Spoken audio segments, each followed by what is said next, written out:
everyone. Thanks for checking out another episode of Wonderful Garbage. If this is your first time tuning in, thank you so much for listening. This is coming out a little later than normal. I usually put these out on Fridays. It's Sunday, and it's been a week. I had to take some time to just chill. It's election week, or was election week, and I just needed to take a little break. Didn't feel like doing all the gossiping, but we're back on it. We're back on the gossip train, y'all. We're refreshed. We've slept. We've couch rotted. We've filled our time watching Housewives. We are ready to go. We made it through election week. I think we could collectively say, yay for no more text messages. Oh, right? And all the emails. And I know you can opt out of text, but I am such a people pleaser that I don't even want to opt out of those things because I don't want to hurt anybody's feelings. Also, how much phone data did all of that stuff use? And if I was charged for extra data because of the 10 plus text messages a day I was getting, I would like a refund on all that data. But, anyways, it's been a week. I love everybody. I love you all. I hope you love me too. All right, so let's laugh and talk about some celebrities. I finally watched this last season, or the last season of The Real Housewives of New Jersey. Bravo was showing it the other day while I was working from home, and I was like, I'm just gonna leave this on all day and watch. If you know, it's been on my list forever. I love old Jersey. It's fantastic. It's had some flop seasons for sure. So I hadn't really watched the last couple seasons. If you've listened to this before, I've talked about it. So I watched it because I wanted to. It was my plan for Thanksgiving also, was just to couch rot and catch up on it. Um, but so the last season was on the other day. I watched it. I haven't seen their like faux reunion that they did of watching the shows or watching it together or separately in like the two rooms or whatever that they do. Oh my goodness, but I loved the funeral arrangement that Marge sent to Theresa when Theresa was having that like I'm gonna expose Marge party thing. Fucking classic. I typically don't like props, but that is one of my top favorite housewife moments ever, with props being included like that. Angie K. Scroll from the Real Housewives of Salt Lake City, that was fantastic also. But God, that show has gotten so toxic. Yeah, it makes sense why like they're on pause and they don't know how to move forward. And I feel like if there was better better feedback about the Roni reboot, the Real Housewives of New York reboot, then Bravo would be like, oh, okay, yeah, let's go ahead and reboot New Jersey, also whole new cast.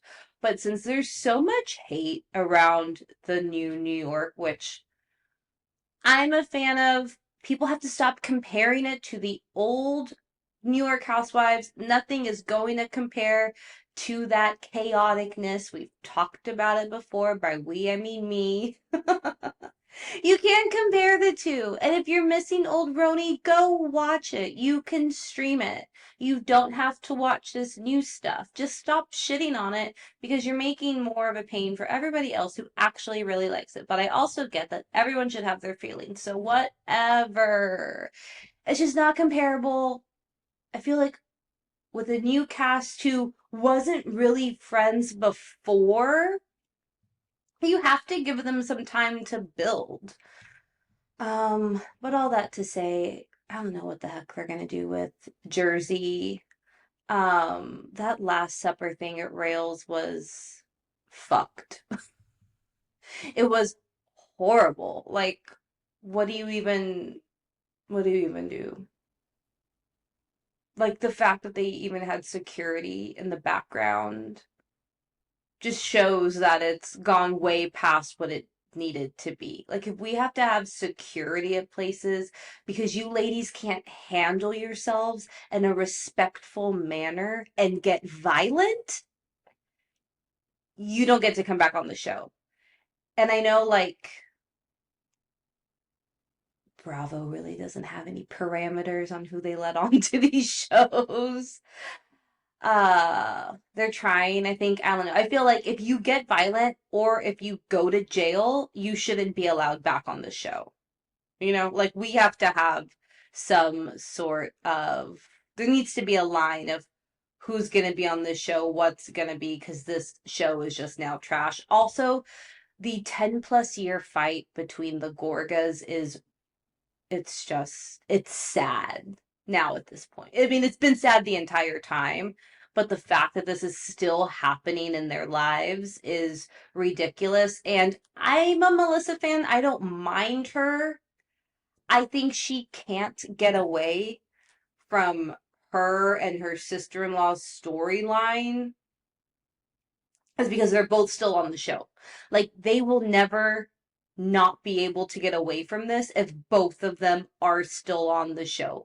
One or both have to go in order for everyone to move past this and move forward. I would really like for Melissa to, like, stop referencing the whole sprinkle cookie thing. I think that puts a lot of people off because it's like, holy moly, all these years later and you're like still alluding to this thing. Like, we get it. It's old. It's childish. Stop. I think the toxicity that is now in Theresa's life, she is a fantastic mother. Her daughters turned out really, really well from what we see online, right? And interviews and videos and things like that.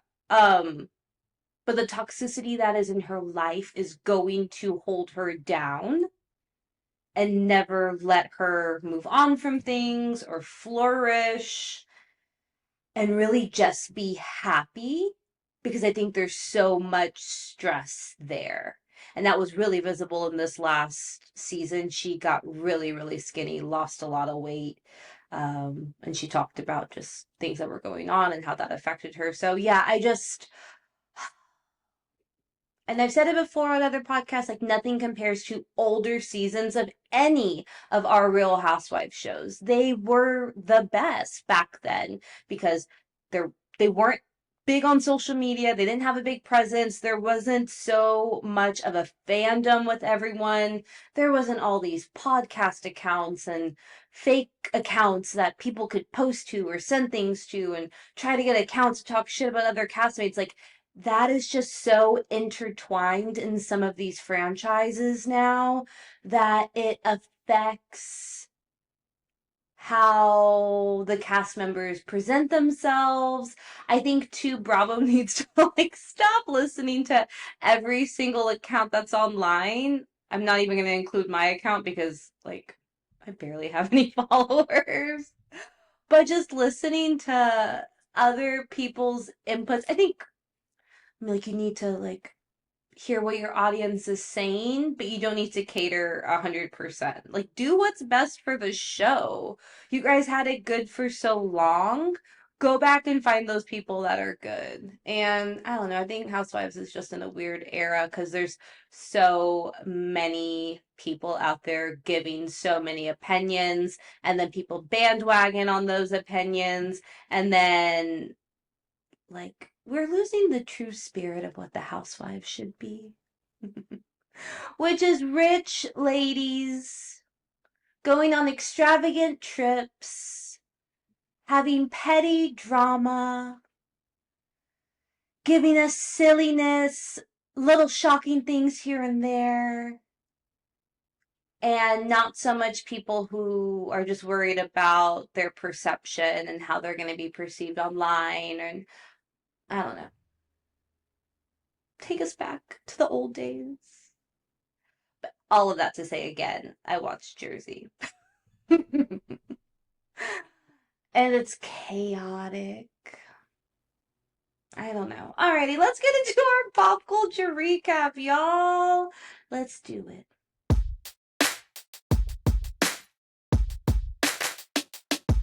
Alrighty, we are starting this week's pop culture recap with the news about the new Traitors season 3. This news came out on Halloween. I understand it's been a week and a half since then. Bear with me. We're still going to talk about it. Alan Cumming, the host, was on the Today Show. He let us know that the third season of Traitors will premiere on Peacock on January 9th. He was asked what fans can expect from the season and just said it was brutal. And there was one point where he thought he would have to break up a fight. We don't need that. We don't need that on the show. We don't need physical altercations on here. We need like psychological fighting, trickery, people outsmarting each other. That is the name of the game. When it starts getting physical, you're out. Right? Let's apply the same rule on our reality shows. You put your hands on someone, you get in someone's face to the point where you are threatening with your body. Bye, bye, bye. You're off the show. But this show was so successful last year. If you haven't watched it, they won an Emmy. They had a super crazy fucked up finale of season 2. In season 2, if you haven't watched it, go watch it. It's great. You won't be disappointed. Like, it's so great because you know who the traitors are.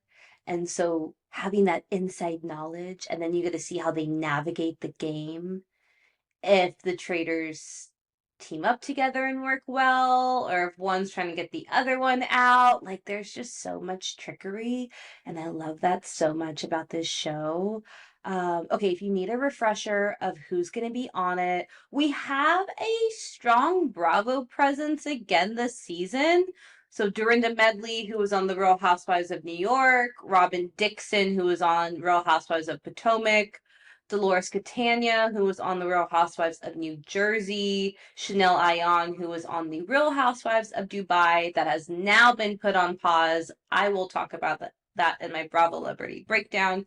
And then Sierra Miller from Summer House and Tom Sandoval from Vanderpump Rules, which I hope he just gets voted out first so we don't have to see his face on the screen and see him try to like manipulate the people on there, because he did so good of a job at manipulating people on his show, on Vanderpump Rules, not his show. Ugh. On the show he was on called Vanderpump Rules. I don't want him to be successful in this. Sorry, put that out there. And then we have Chris Shell from Selling Sunset. And then we have Bob the Drag Queen from RuPaul's Drag Race, Gabby Windey and Wells Adams from the Bachelor universe. And for some reason, we have Britney Spears' ex-husband and Zac Efron's brother. Yeah. There's a bunch of other people on the show too. Wide range of people. Hopefully it makes for a great cast. We'll see. Again, Traitors season 3, January 9th on Peacock. Watch it. Ooh, okay, this is something fun to celebrate. Jessica Simpson celebrates 7 years of sobriety. Such a big milestone for her. She posted on Instagram, 7 years ago today, I walked myself into the light of being alcohol free. She decided to get sober after Halloween back in 2017. She said that she just woke up the next day, felt unrecognizable, and realized she had a lot of work to do. We're not sure what happened. Frankly, it's none of our business. But I'm so glad that she realized that for herself. And 7 years, that's fantastic. Also, just the amount of shit that she has received over her entire career, like the criticism of her music and her movie career and her body, the fallout of her marriage and the divorce from Nick Lachey.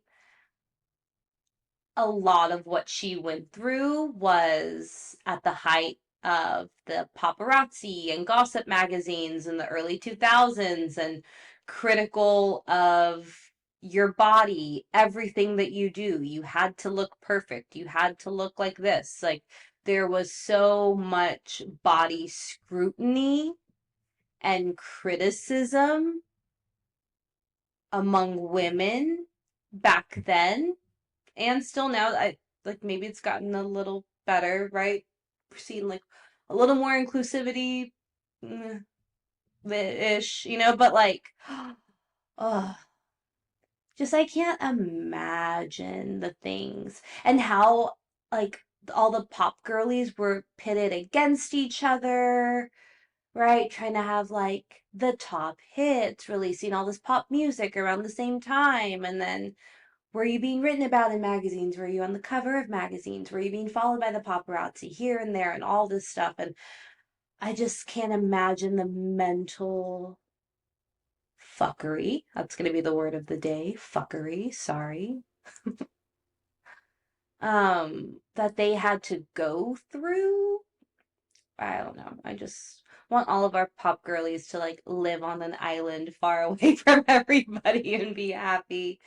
Also, do you all remember that infamous picture of her performing on stage? She's in the blue jean, high-waisted jeans, the black tank top, her gold jewelry, and they were calling her, a bunch of dumbass men, were calling her overweight. And that picture was plastered everywhere. Like, oh my goodness, what's going on with Jessica Simpson? Is she okay? She's gained so much weight. And she did an interview later on and was just like, even at that time, I was like 5 pounds lighter than I had been before. Like, just the way she was picked apart there. I hate it for her. I hate for like any girl, woman, any person that had to grow up around that time and has like body image issues now. Like it's so hard, and I'm just happy that Jessica is good. So congratulations to Jessica Simpson for that. That is really awesome. I don't know, there's also rumors going around that maybe her and her husband are having some issues, marriage issues. They've been together for a long time. She was out and about, spotted without her ring. I don't know. I hope she's good and her family's good. Okay. Oh, okay. This is kind of sad. Well, this is sad. James Vanderbeek has come out and said that he has colorectal cancer. So, in an article from People, he says that he's been dealing with this diagnosis privately. So, we don't know how long he's had it or what stage he's in.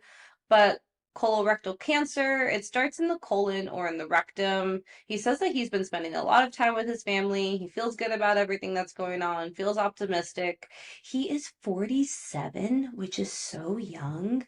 And there's just like so many younger people being diagnosed with cancer, like Jenna Fisher from The Office, who played Pam, and um, that baddie person that was like on Fake Doctor, Dr. Phil.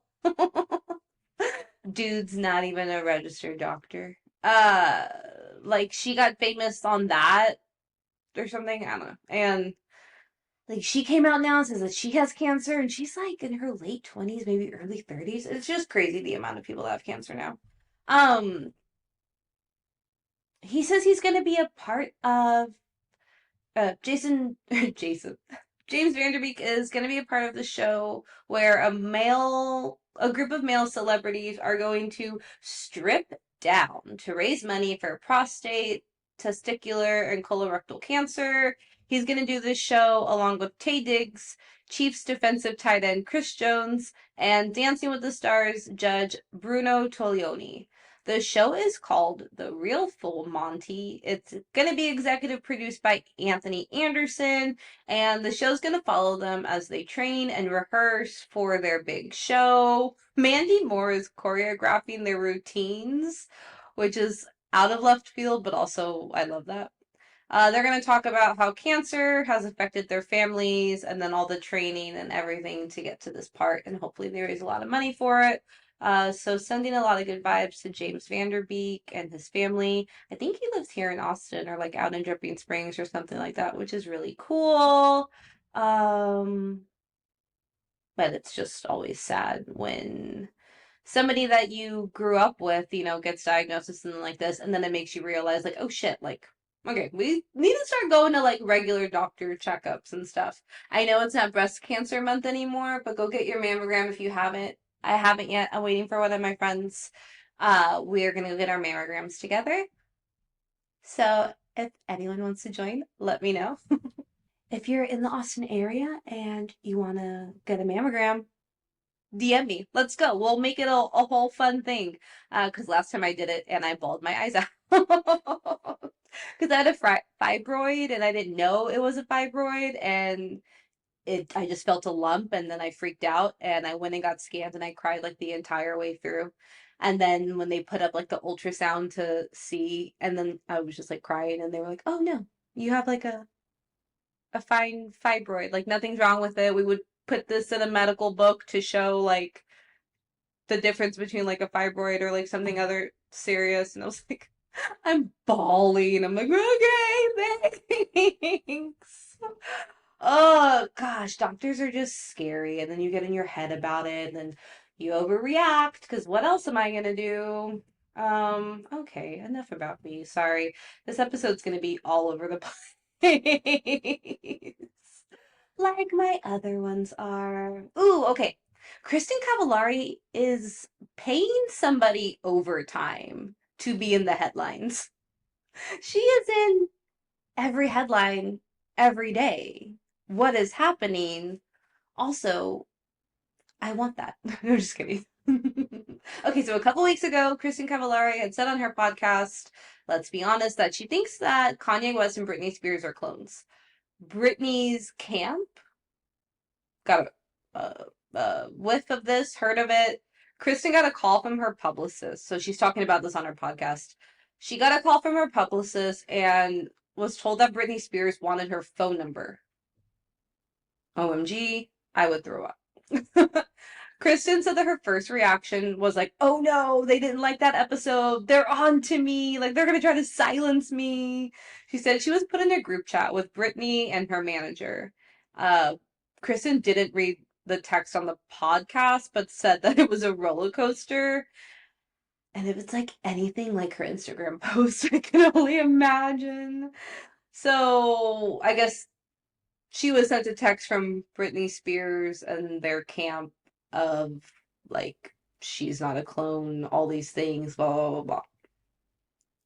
Kristin said that she texted Britney separately after that and was like, hey, I don't come to LA a lot, but when I do, like, I'm coming back in December, would love to hang out with you if you want to. Britney Spears didn't respond, which made Kristin double down on the fact that Britney is a clone and that Kristin is trying to be silenced. Because Britney wasn't being genuine and proved her point that Kristin was onto something by Britney not responding to her text. Girl, Britney just doesn't want to hang out with you. She's busy. She's doing shit. She just married herself. Leave her alone. Oh, but I love Britney Spears like forever till I die, till my last breath, and then I come back as a ghost and just like hang out in her house. I love her. I just want her to be okay. I want her to be good. Like what is Kristin Cavallari talking about of like they're trying to silence me. Girl, no. Just leave her alone. And of course Britney Spears is not going to respond to your text of wanting to hang out when you go to LA. No. Anyways, we have another Kristin Cavallari story because this one made me laugh because she was full of herself. Apparently, Bobby Flay DM'd her, was like, hey, I'm going to be in Nashville. Or he was saying, he was on her podcast too, I think, and was saying, like, oh yeah, he was planning on coming to Nashville, was trying to think of people that he knew in Nashville to hang out with. He thought of Kristin. So he said, DM'd, hey, I'm coming to Nashville. Can I take you to dinner? she thought he was asking her out on a date versus just taking out as friends. And that she was like, "Oh, I just started seeing somebody." And then Bobby Flay was like, "I just want to take you out to dinner." And then she told him on the podcast, like, "Oh yeah, I probably like shouldn't assume that you just wanted to take me on a date," which made me laugh, but also made me remember that. So Bobby Flay was married to this actress. Oh my goodness, let me look up her name real quick. Bobby Flay ex-wife. Oh, he's had multiple. He's been married 3 times? Oh my goodness. Okay, but the one that I know about, Stephanie March, she was on Law and Order SVU. She played Alexander Cabot, which was, I think, one of the prosecutors. Yes, I think.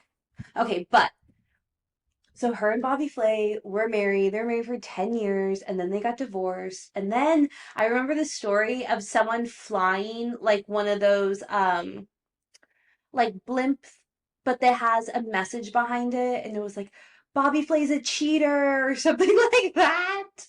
And I love that. That's the kind of energy we want when you break up or like when somebody cheats on you. I think it's really funny.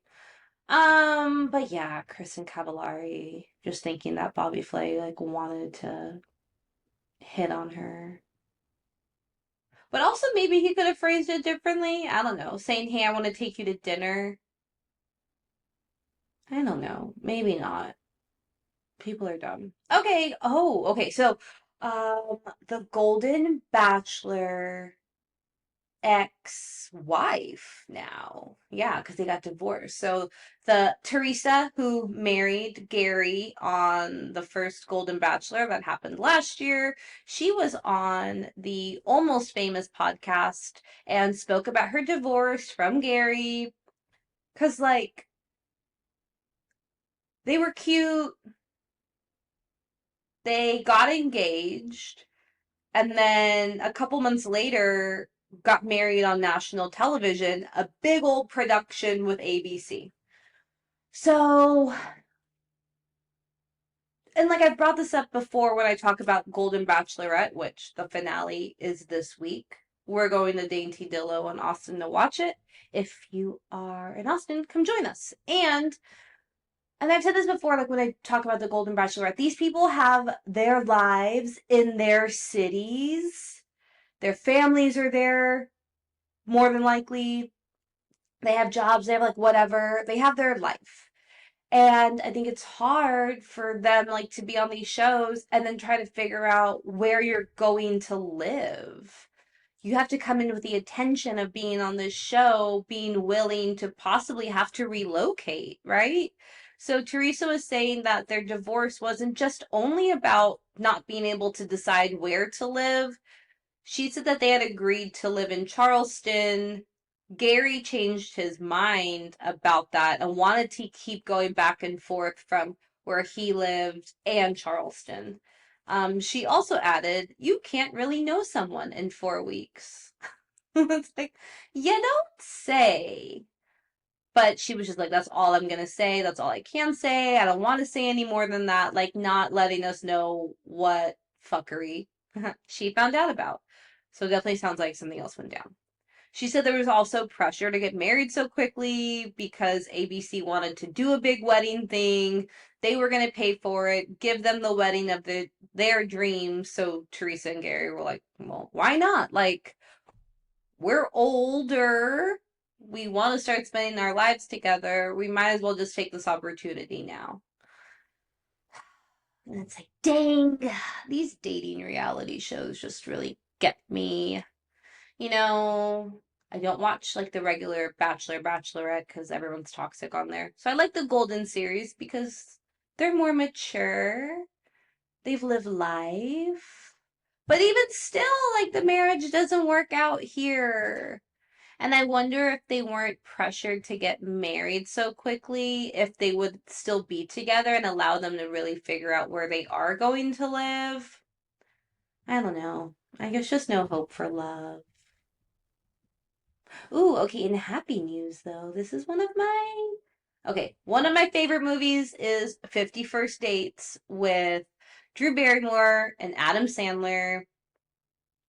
My top five are 50 First Dates, Mr. Deeds, another Adam Sandler production. I can put on that movie at any time and just giggle my face off. I love it so much. Mary Poppins, love. Again, could watch it all day and just like sit in nostalgia and happiness. The Wedding Planner, J-Lo and Matthew McConaughey. I know it's problematic.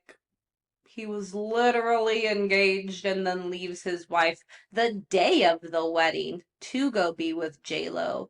Again, justice for Massimo. And all the fuckery again that they did behind the fiance's back was not great, but also there grew my love for peanut M&Ms.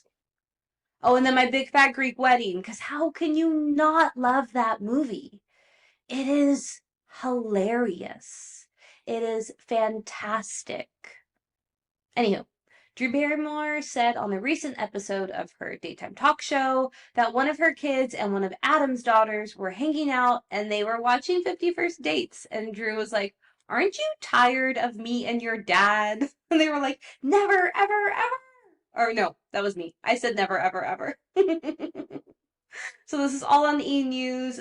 She said on her show that there was a different ending to the movie and that the movie was going to be called 50 First Kisses. And instead of them ending up together and starting a family and traveling on their boat, that the ending was going to be Adam's character. Oh, the ending was going to be her telling Adam Sandler's character, "You should go and live your life because there's no life here." And then he ends up traveling for a bit, but then comes back to the restaurant and sits down and says, "Hi, I'm Henry." And then the film ends. Almost like a Sopranos ending, and I would have hated that. I'm so happy it ended positively and we got to see them together with their daughter. Spoiler alert if you haven't watched it. But it's such a feel-good movie. Oh, if you need a pick-me-up, watch 50 First Dates. And then Mr. Deeds, because it's great. And then I would also throw in my Big Fat Greek Wedding. Why not? Or Mary Poppins. Basically all the ones I just said. Okay, we're going to end our pop culture recap with all of this drama around Brianna ChickenFry. I'm calling her that because she likes chicken fries from Burger King. And all the Zach Bryan drama. This guy is a douche, y'all. Okay, I got all of this from Us Weekly and Instagram and PSA to stay away from musicians, basically. Can't trust these men. Okay, so I talked about this on the pod a couple weeks ago. They broke up. He put it out on the internet. She was blindsided by him doing that. And then she did this crying. She posted a video where she was crying and talking about everything, saying he blindsided her by talking about the breakup. They broke up and had agreed to not put anything out there for a week to give them some time. So she thought they were both doing that. Then she hears that or sees that he went and posted it on social media the next day. Red flag, all the flags, douche flag. And then the potential DMs that were leaked between him and another girl, that he reactivated his Raya profile literally right after they broke up. So on her BFF's podcast, which is through Barstool, she said that the episode was dedicated to anyone who has been in an emotionally abused relationship, saying that the last year of her life has been the hardest and is scared of even talking about it because of how he's going to react. She's still scared of him. says that she realizes she shouldn't have stayed in the relationship and continued to love him, but of course she couldn't see that at the time. We hear that time and time again from people who are in toxic relationships, right? I'm sure you all have had friends that have been in some sort of situation or know people and they couldn't see this shit when they were in it.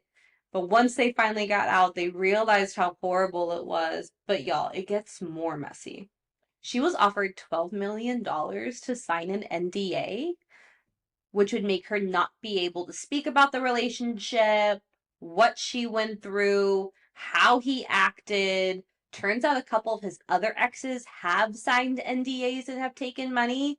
So they can't say anything about what happened.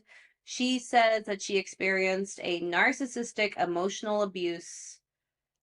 He would blame her for everything, isolate her from her friends and her family.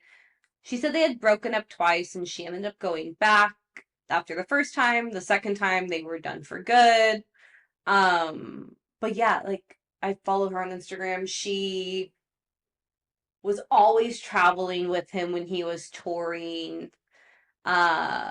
Which I think caused a little rift between her and her best friend Grace. They do the planned recut podcast together. So she's on a couple podcasts, but it kind of seemed like something was going on with her and Grace. And I think she also talks about they were out celebrating her birthday, I think, or someone's birthday. They had rented a house. She woke up to him drunk and yelling at her friends. Grace was included. I think there's possibly some video of that, but she's like, I'm never gonna show any of that because it was just really bad. So it sounds like he is just not a nice person.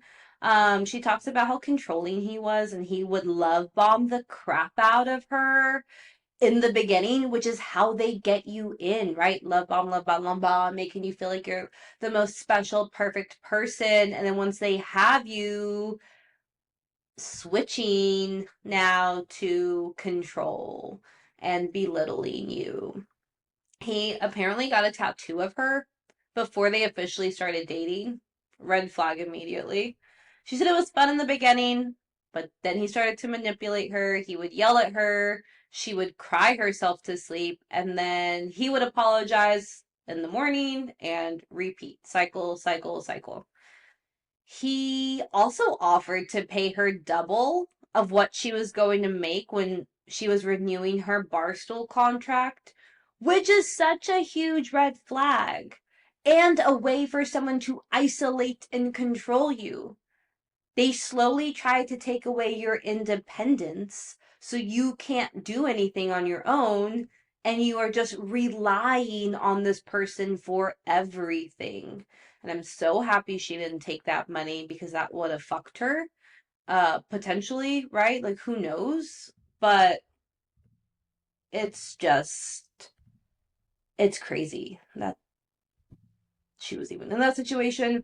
Oh, she also said that he got mad at her. She had a song in her head by Morgan Wallen and she was singing it around the house and he got pissed at her for singing it. Okay, you're so insecure.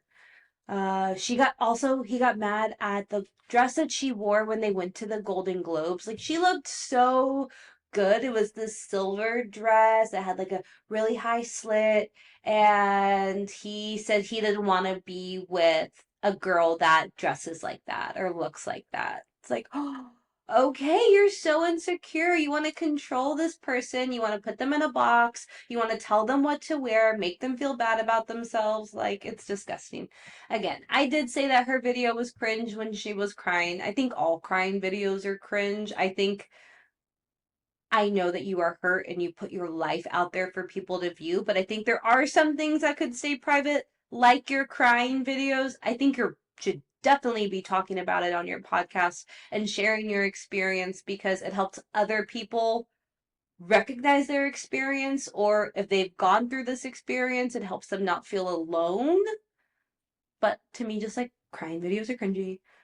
I'm so happy that she's single now, and I hope she takes some time to get through it, stays away from musicians forever.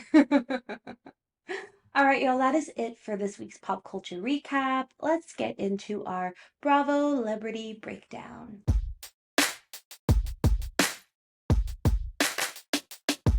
Alrighty, let's start our Bravolebrity Breakdown with some baby news. Rachel Fuda from the Real Housewives of New Jersey and her family announced earlier this week that she is expecting a boy. Her and her husband have 2 daughters together through IVF, and they have a teenage son who Rachel adopted last year. He was John, her husband's son from a previous marriage, and then Rachel has fully adopted him. They've also conceived their boy via IVF, so congratulations to them. I like Rachel. I don't mind her. Like I said at the beginning of the episode, I watched the last season of Jersey Housewives this week.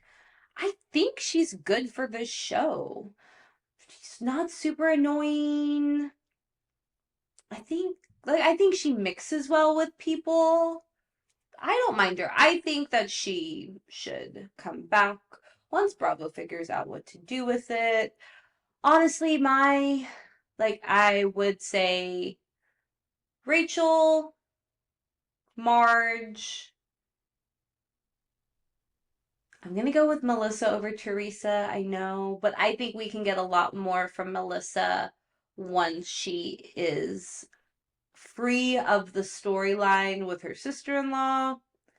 I don't know about Danielle because I don't like how activated she gets, like her and Jen. It was just all not good. So maybe then, and bring in a couple of their friends, maybe. And maybe Dolores. I like Dolores. I don't like the thing with her and Paulie. I want more for her. I want like a man who wants to make that engagement commitment to her, which she wasn't getting with the doctor either previously. Like, I just feel like she hasn't had the best relationships and she deserves that. But I also don't like how she supported the Manzo brother when all the stuff was going on about him hiring somebody to hurt his ex-wife's boyfriend and her. She wrote a character statement for him, and I don't like that. Um, so yeah, I don't know. Anyways, congratulations to the Fudas. Okay, next story. Did y'all see that 2T's Con thing? So Teddi Mellencamp, which I have a story about her divorce next. Teddi Mellencamp, she was on the Real Housewives of Beverly Hills and is John Mellencamp's daughter, if you never saw Beverly Hills. And Tamra Judge, who's on Real Housewives of Orange County. They have a podcast together called 2T's in a Pod. They did a one-night event in LA last weekend, and Heather Dubrow from the OC Housewives, Dolores Catania from Jersey, Cynthia Bailey, who was on Atlanta Housewives, and then Marisol Patton, who is on Miami as a friend of, were all special guests. I saw some clips on it. I posted this on TikTok, but Marisol was on stage. They were talking with her. And Teddi was saying that she's going to miss Dr. Nicole on the Miami Housewives, and the fans were cheering, like in the audience, like, yeah, because, yeah, like Nicole is a fan favorite. She brings wealth, she brings cuteness, she brings fun to the show. Marisol gave so much shade, saying that Nicole isn't going to be missed. She has barely been brought up so far while filming the upcoming season, and it's almost like Nicole was never even there. So then Dr. Nicole posted a clip with a video of Marisol saying all of this, but then she added a video of her hanging out with some of the other Miami housewives saying reality, and then with the caption like real friends, not a friend of. Because Dr. Nicole was a full-time housewife. Marisol was on the original Real Housewives of Miami like 10 plus years ago. They had a long hiatus. Now they're back on Peacock. But Marisol is only a friend of. And honestly, she doesn't give a lot to the show. everyone really liked Marisol because of her mom, Mama Elsa. She was a fantastic human being, great for the show, and that's it. Marisol doesn't bring anything else besides making alcohol her entire personality. So I don't even know why she's still on the show. I don't know why she's shading Nicole so much. Like I said, she gives nothing. But I didn't really see like anything else from Two T's Con. Did y'all? It also sounds like a conning business just because it ends with con. But I know like Bravo Con does too, but it just flows a little better. I'm not being shady, just saying what it reminded me of. Okay, but let's go and let's talk about Teddi's divorce.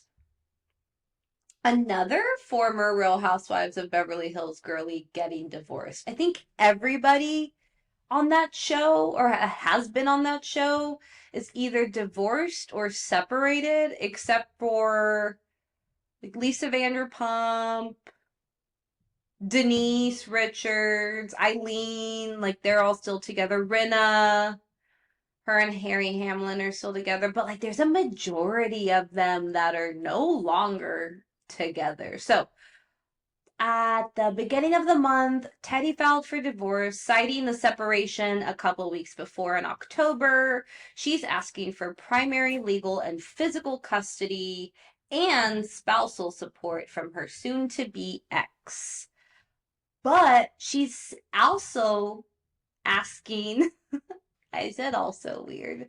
She's also asking for him not to be able to get spousal support from her. So she's like, I want the kids. I want your money. You're not getting any of mine.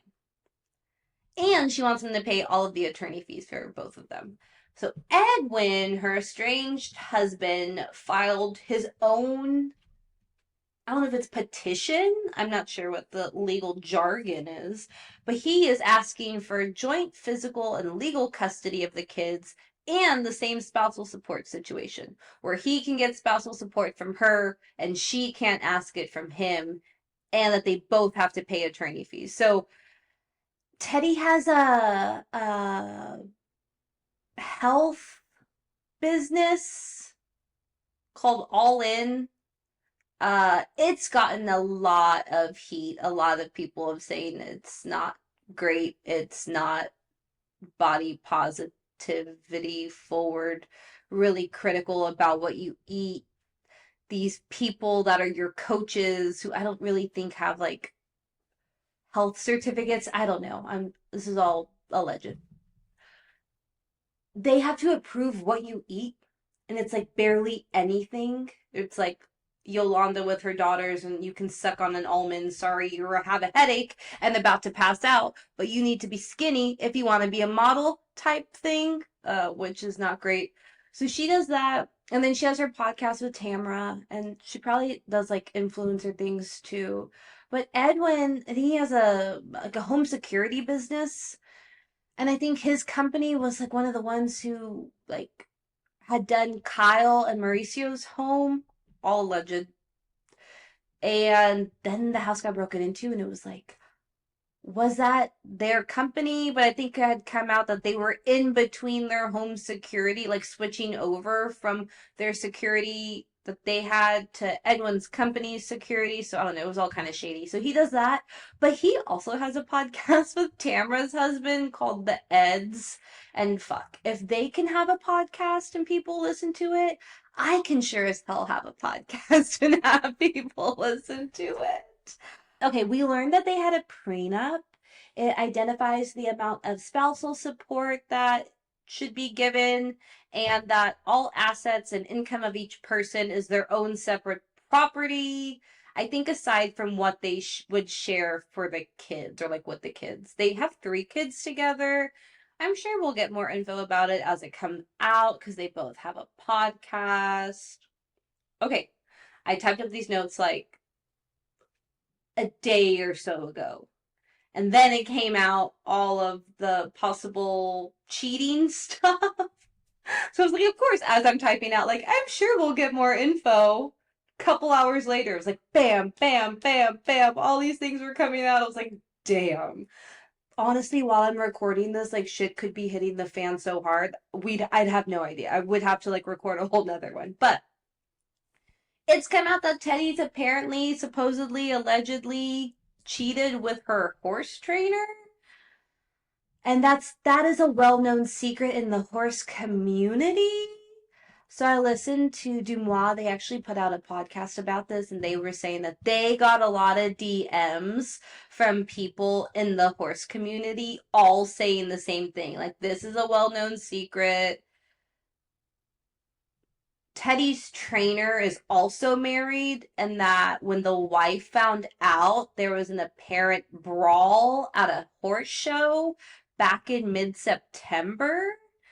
So yeah, they're saying everyone in the community has known for months, but Edwin, her husband, did not know until the day before Teddi filed for divorce. There's also stuff coming out that Edwin was cheating too, and someone said like Teddi knew about it. They said that they were all like they were going to work through it, and yeah, Teddi, I guess, decided to have an affair too. I don't know. So this is all alleged. They've allegedly have both cheated on each other. Nothing has been confirmed. But like I said, as I'm recording this now, there could be an all-out Instagram war, and I'd have no idea.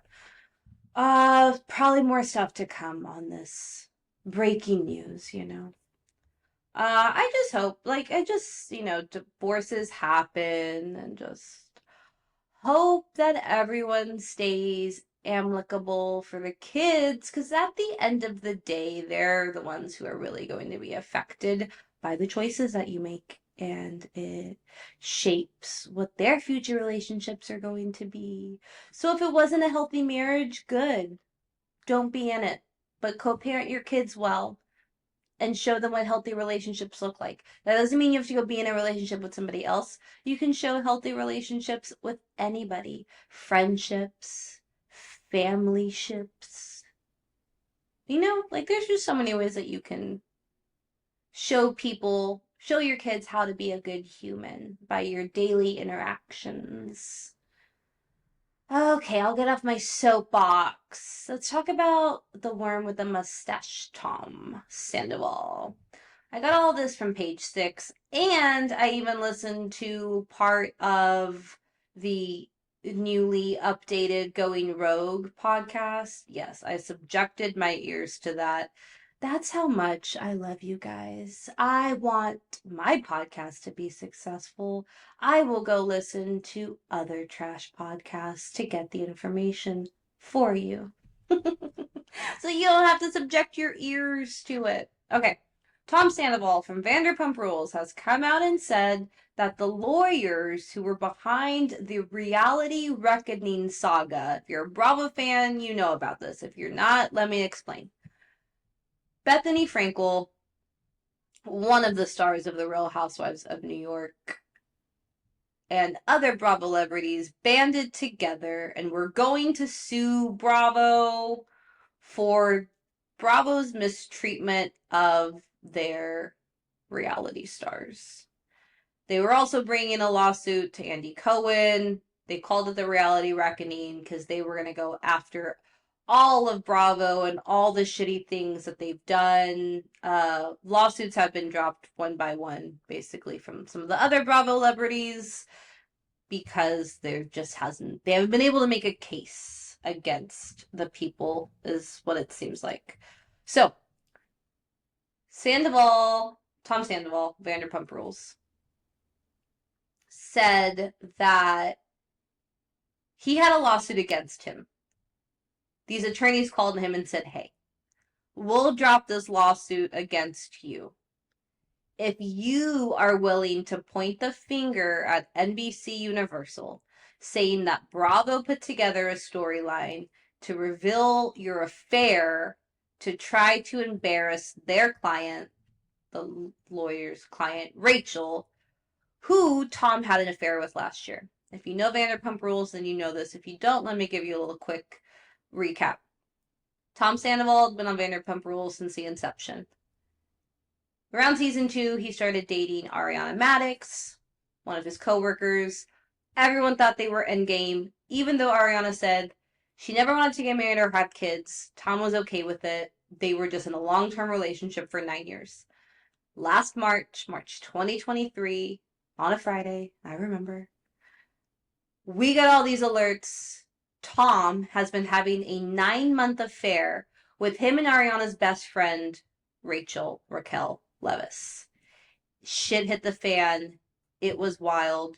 We were then able to watch the season that they filmed and see how the progression of this affair was going, or be able to like put our detective lenses on and kind of see Tom was setting it up to make it seem like him and Ariana weren't going well and that it was her fault for him acting a certain way, because we were all conspiring that he was going to let out a big thing at the reunion. And I think even Rachel had said they weren't going to bring anything up until like after filming, after the reunion, something like that, because they didn't, it blew up in everyone's faces. Ariana found out Tom has this bar called Tom Tom. He's a minority owner with Lisa Vanderpump, who owns Sir, where all of the Vanderpump Rules stuff happened, and Lisa was on the Real Housewives of Beverly Hills. Are you following? Tom has a band. They were playing at their bar, Tom Tom. Tom's phone drops out of his pants, out of his pocket. Someone picks it up, gives it to Ariana. Ariana's holding the phone. She says something in her just told her to like open it, take a look. Like your intuition, right? She opens the phone. She finds a video. Tom like screen recorded, allegedly, FaceTime sexual acts between him and Rachel. She flips the fuck out. They have a huge thing. Yes, they were having an affair.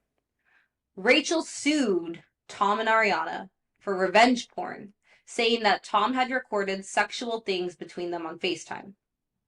And then Ariana was distributing this revenge porn by sending it to Rachel. Ariana's no longer in the lawsuit. They dropped it. Turns out Tom didn't accept it. He says that Bravo and NBC had nothing to do with any of the events surrounding the affair. So, a couple weeks ago, I had said that Rachel was ending her podcast. Rachel Goes Rogue. She started a bit after the affair news broke because she wanted to explain her side, talk about mental health, all these things. The podcast really didn't go anywhere. She wasn't getting sponsors. Girl, I feel that, but it's okay. Now her publicist is taking over the podcast to talk about pop culture and give an insight from a publicist perspective, basically. And the podcast is called Going Rogue.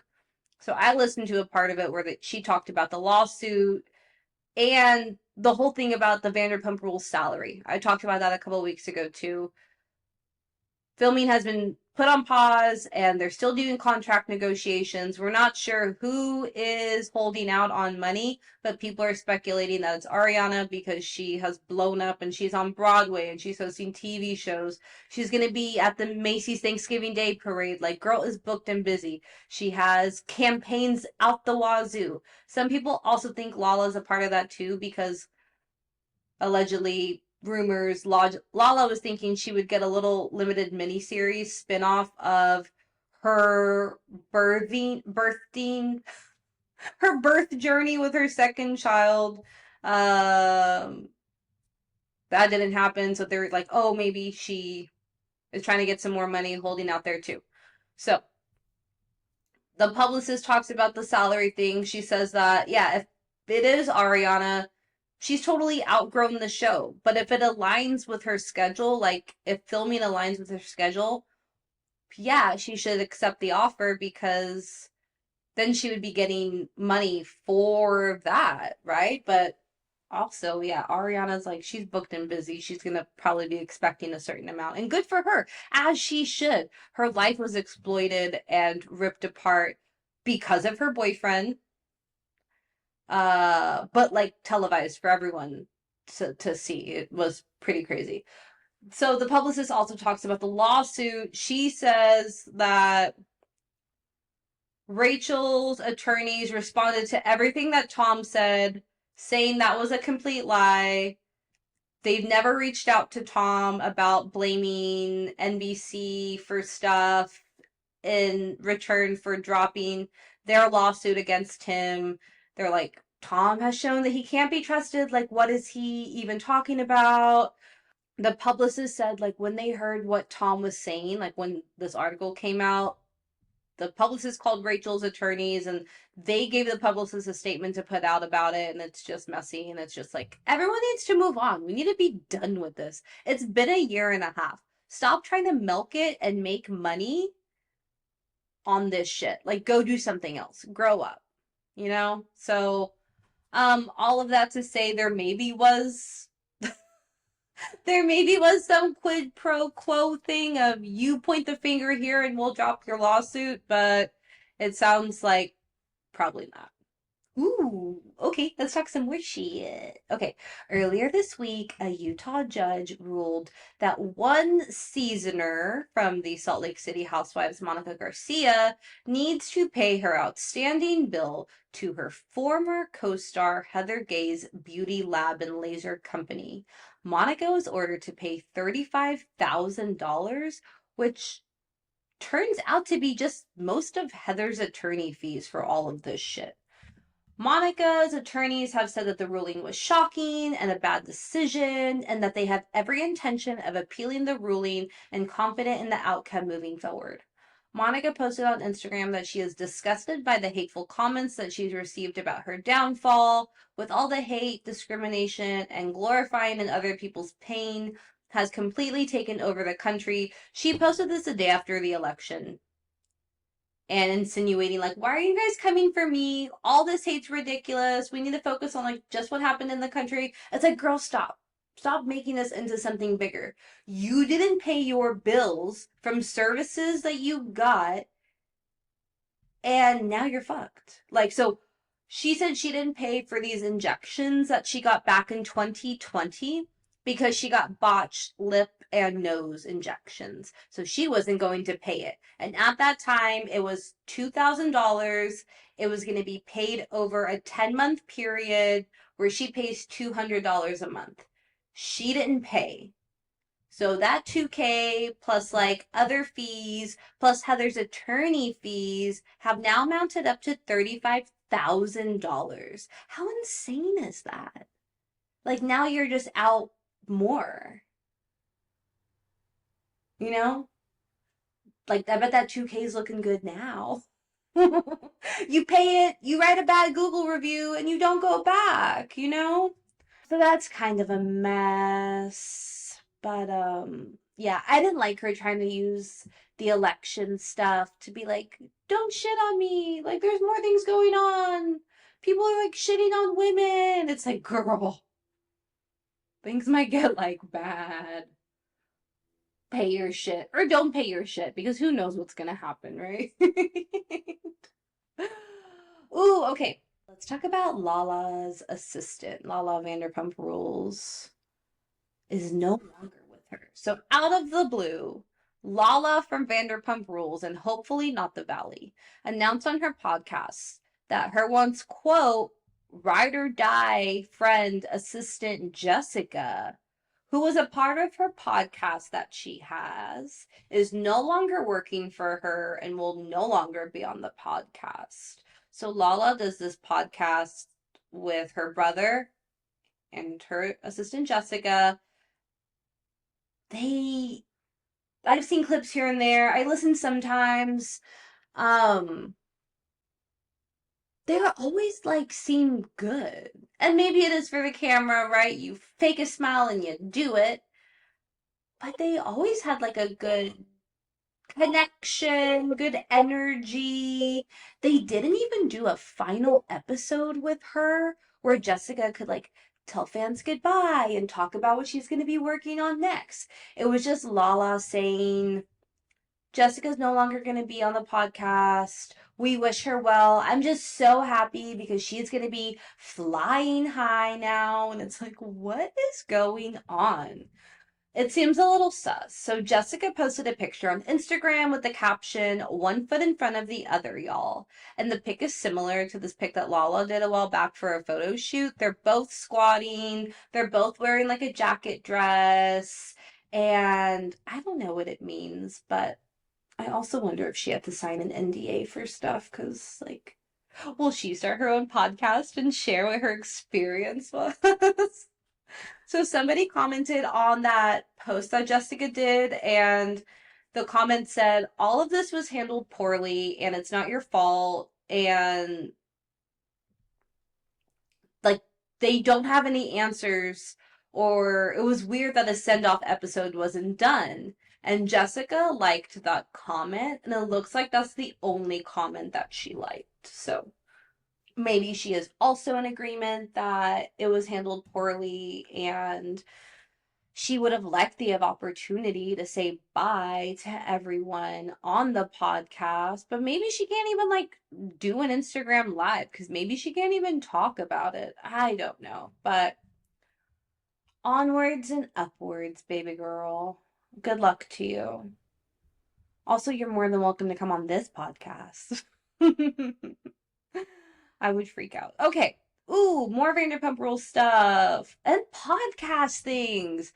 People on podcasts talking about things, but hey, I love it. That's what we're here for, right? So Scheana and her husband Brock were on her Shenanigans podcast this week, and they were talking about all kinds of stuff, and people are sending in questions, and then they answer them. So, someone sent in a question asking if Jax from Vanderpump Rules in the Valley and Randall, who is Lala's ex-fiance and baby daddy of Lala's first child, have seen each other at school drop-off. So Scheana, Lala, and Jax and Brittany's children all go to the same preschool. It's like a little mini Vanderpump Rules. So apparently Randall owes Jack $75,000. So somebody sent in a question being like, have they run into each other at drop off or pickup? And what has that been like? And Scheana and Brock were like, yeah, they have. And they hug each other like everything's good. She said that they had a school barbecue and Scheana sent one of her little minions to go and spy on what Jax and Randall were talking about, which is so freaking high school. And then can you imagine just like being a parent at that school and seeing all this like little silly bullshit go on? It would just make me laugh. But the guy said that they were talking about Jax was talking about being single, his new condo that he just moved into, a new truck he was getting delivered. And they were like, what? Like, Jax is talking about this in front of Randall, and like, Randall owes Jax all this money. Like, this is so weird. And Brock goes on to say that the whole Brittany and Jax situation is so annoying because Brittany and Jax are getting divorced. And Sheena's like, look, I just deal with it because I love Brittany. And Brock is like, well, Brittany's even wishy-washy with Jax about like, she'll have boundaries and say like, nobody should talk to Jax. No one should be around, like, don't hang out with him. But then she'll be with him dropping off their kid at school or whatever. And it's like, yes, Brock, that's called co-parenting. And Sheena's like, Scheana does stand up for Brittany. It's like, look, they're both trying to navigate parenting while they're getting divorced. So you can't judge how they're going to deal with it when it comes to their son. And Brock's like, I'm not judging, but then he changes and he's like, well, actually, I am. It's like, duh, you are. And saying that it's hard for like being in a friend group and having to choose sides, and Sheena's like, we're on Brittany's side, duh. And Brock's like, look, I'm not choosing sides. I'm going for whoever's doing the right thing. Like when Brittany says not to be around him while they're going through the separation, but then she gets busy and all of a sudden Jax has to be there to pick up their kid. Like, what's going on with that? And Brock seems annoyed by it. It's like, sir, that's called being a parent. I know you didn't have your co-parenting ship probably with your ex-wife and your kids, Brock, and you're not sure how that is supposed to go. Yes, I am talking some shit about this because it's infuriating. Stop judging what this mother is trying to do to survive now being separated. And if she has to call on the father of her child to pick him up from school, why are you judging that? And he should be picking them up from school. They should have a schedule, whatever. Or they're both there to pick him up, right? Like, I don't know. It's just so dumb. They also bring up Jax's bipolar diagnosis that Jax put out a couple months ago, and Scheana's like, yeah, he's supposedly getting treatment for it. I'm like, dang, Shishu, you're talking shit about his bipolar diagnosis? Like, that's rough. So this comes across Jax's desk. He hears about the podcast and he posts on Instagram.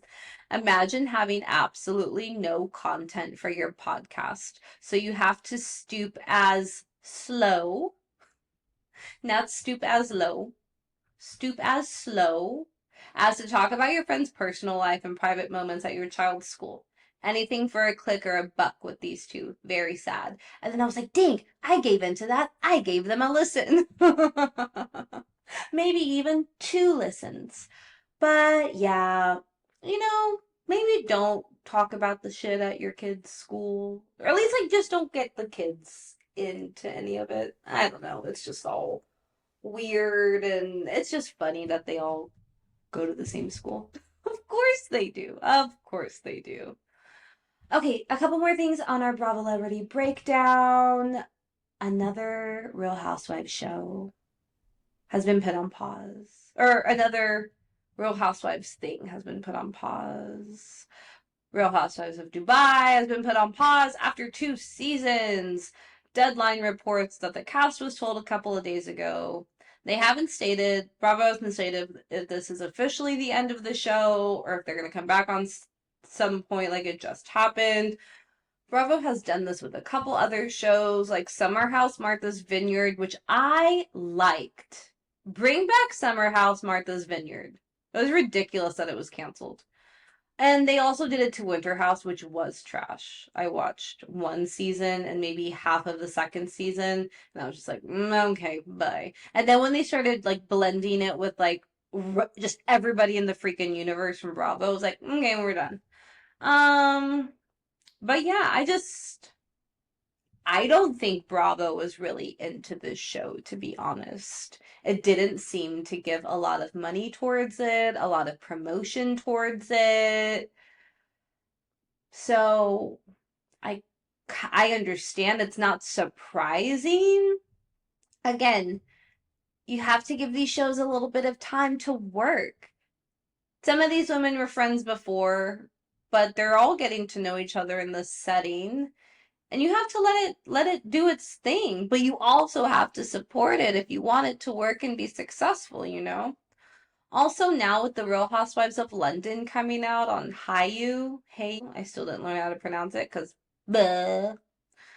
fans are now wondering if Caroline Stanbury, who was originally on Ladies of London, which was a Bravo show. It was essentially a London Housewives show. They just didn't call it that. Then Caroline moved to Dubai and she lived there for a bit, and then this show got cast and picked up, so she was on the show. So people were like, is Caroline Stanbury going to move back to London to be on the Real Housewives of London? But also, her and her husband just built this huge house. So that would be crazy if they built this house with a literal tree craned in the middle of it. So then just pick up and move back to London. Or maybe they can do a house in London and keep their house in Dubai, or a flat in London. Or maybe she'll make an appearance on it. I don't know. But that sucks about Dubai. They should have gotten another season. I think it was getting momentum. But also, Bravo fans are just really critical about shows nowadays, and if producers were looking at that shit too, maybe that's what had something to do with them putting the show on pause. I don't know. It sucks. I hope they come back. I hope they're not on pause for too long. Because if they're on pause for a long time, then then they're not gonna come back. You know? Oh, okay, we're gonna end with some happy news. Kyle Richards and their family have something to celebrate. Kyle and Mauricio's daughter Alexia is engaged to her longtime boyfriend Jake Zingerman. They have lots of cutesy pics on social media. They've been together since about 2019. So congratulations to them. This is Kyle's second daughter to get engaged. Her oldest, Farah, was engaged, but ended up calling off the engagement last year. So they're cute. And the proposal looked, I don't know if they proposed in the apartment or if they came back to the apartment, but I saw some videos and pictures of the room was dark and there were candles everywhere and flowers, and I loved it so much. I need this to happen to me. I'm already married, but I would love just anything set up like that just for like a cutesy moment. Celebrate something fun. I don't care, but I loved it. It looked really, really sweet and romantic. So congratulations to the Umanskys, the Richards, everybody who loves love. We love love. We need more love. Oh, okay, we did it. That's all the garbage talk for now. Thank you for tuning in. Please like, comment, subscribe, follow wherever you're listening to this, whether it's Apple, Spotify, or YouTube. These pop culture recaps and Bravolebrity breakdowns are out every Friday, unless I'm very depressed and then it comes out on a different day. Bravo TV recaps are out, throughout the week. Oh, I will let you know, I'm caught up on Potomac. I will be doing a recap for each episode that's out right now.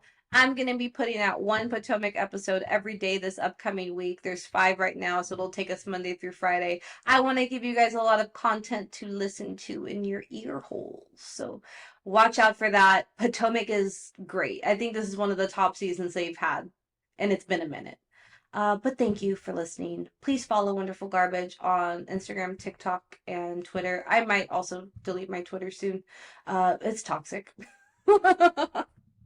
Alrighty, thank y'all so much for listening. I hope this made you laugh for a little bit, get your mind off whatever it needs to, help pass the time, doing whatever you are doing. But have a great rest of your day.